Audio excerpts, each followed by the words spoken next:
Hello viewers, তো দেখতে পাচ্ছেন আমি একটি প্রবলেমের সম্মুখীন হয়েছি। যে প্রবলেমটি আজকে আমি সমাধান করে আপনাদের দেখাবো। যে আমার ইপসনের 3110 যে প্রিন্টারটি রয়েছে সেটিতে দেখতে পাচ্ছি আমরা যে দুইটি রেড বাটন হাফ ডাউন করছে। তো এখানে একটি পেপার এবং একটি রয়েছে কালার বাটন, যেটি কালার সিগন্যাল, সেটি হাফ ডাউন করছে। তো এটি কিভাবে আমরা সলভ করবো সেটি দেখাবো। তো এবং দেখতে পাচ্ছেন আমার স্ক্রিনে আমি দেখতে পাচ্ছি এখানে দেখাচ্ছে যে printers ink pad is of the end. তো এখানে দেখাচ্ছে যে পেপার যে রয়েছে সেটি আমার সমাপ্ত হয়ে গিয়েছে। যে আমার এখানে পেপার প্রিন্ট হওয়ার যে পরিমাণ সেটি এন্ড হয়ে গিয়েছে। তো এটিকে আমাদের কি করতে হবে, রিসেট করতে হবে। তো আমি সেটি করে আজকে আপনাদের দেখাবো।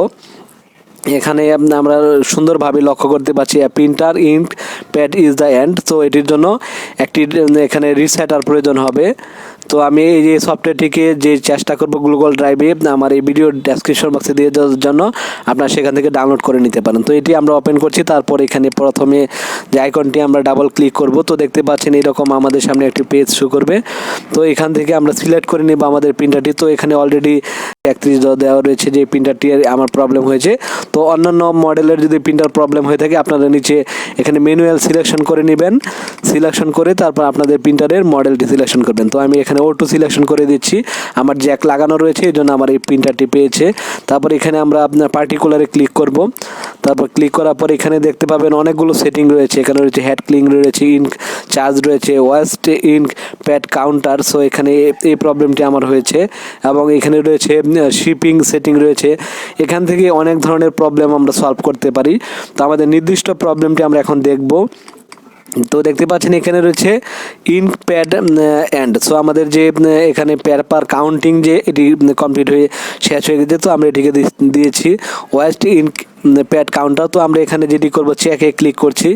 তো এখানে দেখতে পাচ্ছেন চেকে ক্লিক করার পর আমরা যে কাজটি করব, তো আমরা এখানে দিচ্ছি। দেখতে পাচ্ছেন এখানে পার্ট সিলেকশন করার জন্য বলা হচ্ছে। তো আমরা এই দুইটি পার্টি আমরা সিলেকশন করে নিব। তো এখানে মেইন প্যাড কাউন্টার, তারপর এখানে রয়েছে এই আমরা দ্বিতীয়টিও সিলেকশন করে তারপর এখান থেকে আমরা যে কাজটি করব, এখানে আমরা দেখতে পাচ্ছেন যে এখানে আমরা প্রথমটি সিলেকশন করে কিন্তু আমরা এখানে ইউটিলাইজে ক্লিক করেছি। আপনারা চাইলে দুইটি সিলেকশন করে নিতে পারেন।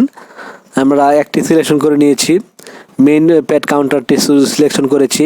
তারপর দেখতে পাচ্ছেন এখানে কমিউনিকেশন এরর রয়েছে। তো আপনারা প্রিন্টারটিকে অন অফ করে নিতে পারেন বা জ্যাকগুলো ভালো করে চেক করে নিতে পারেন। তারপর আমি চেক করে নিচ্ছি, আবার লাগাচ্ছি, তারপর লাগিয়ে আবার ওকেতে প্রেস করছি। তারপর আমি আবার পুনরায় দিয়ে দিব। তো এখানে আমরা যেটি রয়েছে প্যানেল প্যাড কাউন্টারেও আমরা দিয়েছি। এখন ইউটিলাইজে ক্লিক করছি। তো আমরা দুইটিতে ঠিক মার্ক দিয়ে ইউটিলাইজে ক্লিক করার পর এখানে দেখতে পাচ্ছেন এটি ওকে প্রেস করবেন। তো দেখতে পাচ্ছেন ইউটিলাইজে দেখতে পাচ্ছেন please turn off the printer. So আমাদেরকে এখন প্রিন্টারটি অফ করতে হবে। আমাদের কাজ সম্পন্ন হয়ে গিয়েছে, আমাদের রিসেট হয়ে গিয়েছে। তো দেখতে পাচ্ছেন please turn off the printer, এটিকে দিয়ে আমাদেরকে প্রিন্টারটিকে অফ করতে হবে। তাহলে আমাদের দেখতে পাচ্ছেন এখানে the waste pad counter has been utilize properly. তো আমাদের কাজটি প্রপারলি সাকসেস হয়েছে। তো আমরা এখন এটিকে চেক করতে পারবো। তো এবং আমরা এখানে ফিনিশ করে দিব এবং এইগুলো আমরা কেটে দিচ্ছি। তো দেখতে পাচ্ছেন এখানে যেখানে প্রবলেম শো করতো সেখানে কিন্তু আমাদেরকে ইট ইজ রেডি শো করছে এবং আমরা এখান থেকে আমরা দেখবো যে আমাদের এখানে প্রিন্ট হয় কিনা। তো দেখতে পাচ্ছেন এই যে আমি এখানে হেড ক্লিনিং দিচ্ছি, এখন কিন্তু হেড ক্লিনিং হচ্ছে। আমাদের কিন্তু যদি এরকম প্রবলেম থাকে সেক্ষেত্রে হেড ক্লিনিং হবে না।